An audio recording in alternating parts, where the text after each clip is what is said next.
Shakti Seer 2. I'm going to read here Drukpa Kunley's Sutra of Sex. Drukpa Kunley's Sutra of Sex.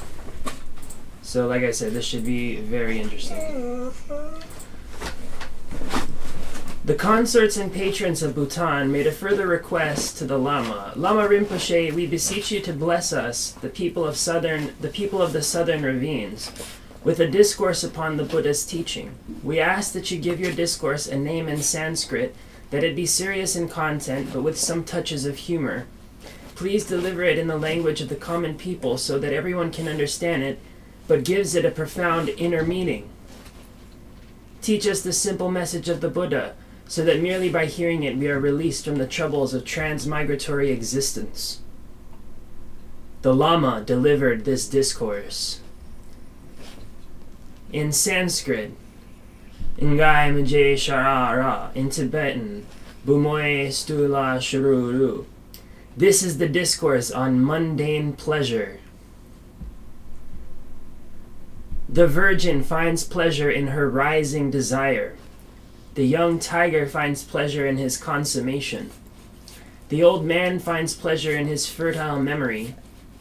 That is the teaching on the three pleasures. The bed is the workshop of sex and should be wide and comfortable. The knee is the messenger of sex and should be sent up in advance. The arm is the handle of sex and it should clasp her tightly. The vagina is a glutton for sex and should be started again and again. That is the teaching upon necessity. It is taboo to make love to a married woman. It is taboo to make love to a girl under 10. It is taboo to make love to a menstruating woman or a woman under the vow of celibacy. That is the teaching on the three taboos. Hunger is the mark of an empty stomach. A large penis is the mark of an idiot. Passionate lust is the mark of a woman. That is the teaching on the three marks. The impotent man has little imagination. Bastards have little virtue. The rich have little generosity. That is the teaching on the three deficiencies. A lama's joy is a gift. A politician's joy is flattery. A woman's joy is her lover. That is the teaching on the three joys. Sinners hate the pious and devout. The rich hate loose spendthrifts. Wives hate their husbands' mistresses. That is the teaching on the three hates. For blessing, worship the Lama. For power, worship the deity. For efficiency, worship the reality projectors. That is the teaching on the three objects of worship. Pay no respect to mean lamas. Pay no respect to immoral monks. Pay no respect to dogs, crows, or women.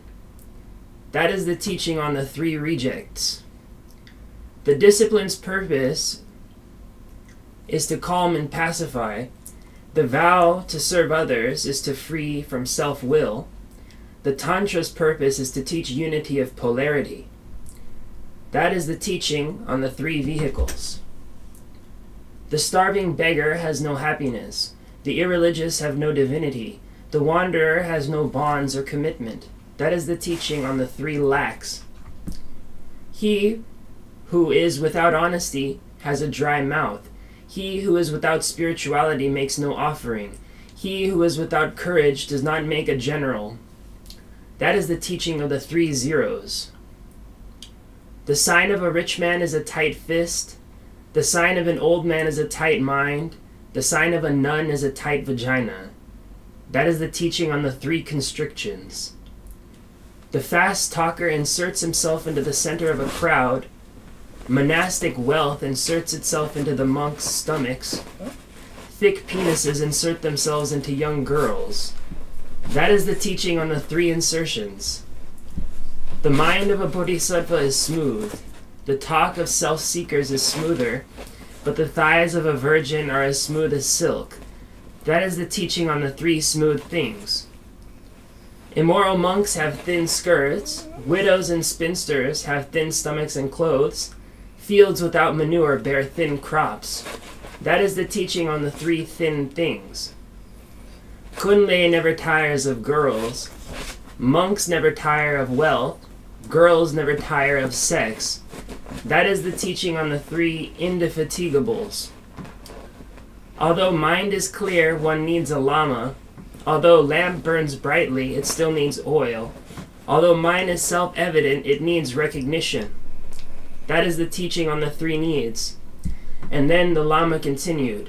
The lama without a disciple, the student without persistence, the pundit without an audience, the woman without a lover, the master without a servant, the rich man without food, the farmer without crops, the nomad without cattle, the monk without discipline, the gomchen without instruction, the nun obsessed with sex, the man unable to reach erection, wealth sought with the bum, and shy girls panting for sex. How ridiculous they look! What laughter they raise!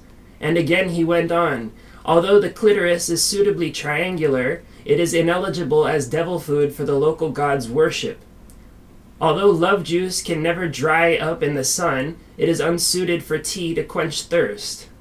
Although a scrotum can hang very low, it is unsuitable as a bag for the hermit's. It is an unsuitable bag for the hermitage's victuals. Although a penis has a sound shaft and a large head, it is not a hammer to strike a nail. Though endowed with a human body and shapely, it is not proper to be mistress to the Lord of Death. Although your mind may be virtuous and pure, the Buddha's teaching is not accomplished by staying at home. The teaching of the tantric mysteries is most profound, but liberation cannot be gained without profound experience. Drukpa Kunley may show you the way, but you must traverse the path by yourself. After he had finished this discourse, the people cried and laughed, and crying and laughing they left that place with great faith and devotion. Through his own buoyancy and benevolence, his fame spread throughout the land of Bhutan, and all men and women, monks and laymen, recognized his power and revered him. By virtue of this faith and devotion, they became ready vessels for the Buddha's ambrosia. When the Lama Drukpa Kunley arrived in Shar Kunzangling, the inhabitants confabulated. We should try and bring our demon face to face with Drukpa Kunley, they plotted. No one give him lodging so that he has to stay up in the ruins. We'll take him food up there. So unable to find lodging in the village, the Lama went up to the ruins to sleep. And at midnight he was attacked by a demon that had 9 goiters piled one above the other, growling out of his neck.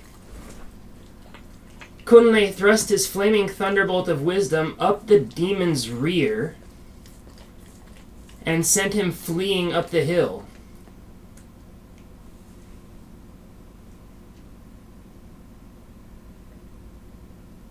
In tantric terminology, the thunderbolt is vajra is twilight language for the penis. So I'm assuming that that's what they're talking about.